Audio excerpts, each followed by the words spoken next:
Hi, my name is George Pfaff Sr. Some of you may be familiar with me because I build outhouses. I build the best outhouses this side of the 19th century. If you check out my website, outhouseamericana.com, it tells you everything about that. These are my favorite things. However, today I'm not here to talk to you about outhouses. I'm here to talk to you about something more important. And what I'm going to talk to you is about the fact that my wife and I have ovarian cancer. It affects everyone in your family. And if I had known a year earlier what I know today, it may not have been as advanced when it was diagnosed. And for that reason, I want to talk to all you men out there, not just the women. I know the women will listen only because I'm saying I want the men to listen for no other reason. We hear a lot about like breast cancer, and they're doing great strides with breast cancer. And 90% of the women that come down with breast cancer survive the first 5 years. In contrast, only 45% of women with ovarian cancer will survive 5 years. And you have to excuse my emotions. So I think it's very important that the men understand it, because I've seen the symptoms in my wife a year earlier, but we didn't think much of it until it was too late. Now, what should you be watching out for? Because your woman, well, I know when I drive an old car, I kind of get used to how it goes and I compensate around it, and our bodies are much the same way. You know, we get used to our aches and pains, but we don't think much of it, particularly if the doctor says you're okay. But, guys, watch out for bloating. And much of this stuff are things that is persistent.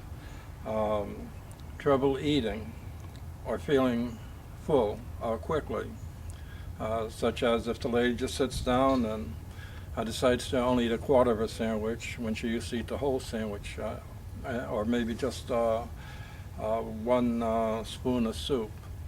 There's a problem there. Pelvic or abdominal pain, well, that goes without saying. Feeling the need to urinate urgently or often. We know that happens with pregnancy, but you'll know she's pregnant. If she isn't, well, watch out. Now, there are other symptoms that you guys should watch out for. Fatigue, if she's tired all the time. Upset stomach or heartburn. Back pain. Pain during sex. Now, don't flatter yourself, guys. It's probably ovarian cancer. Constipation. Menstrual changes, well, I don't know how well you can gauge that.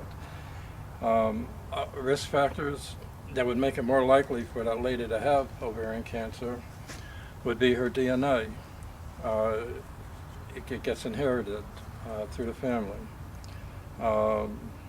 Even breast cancer is similar in the DNA to ovarian cancer. Increasing age, of course, as we get older, our bodies change. Those are your basic symptoms. Now, what you should do, if you want to know a little bit more, is go on to the NOCC, National Ovarian Cancer Coalition website, and get some more information. And there are other websites that'll also tell you about ovarian cancer.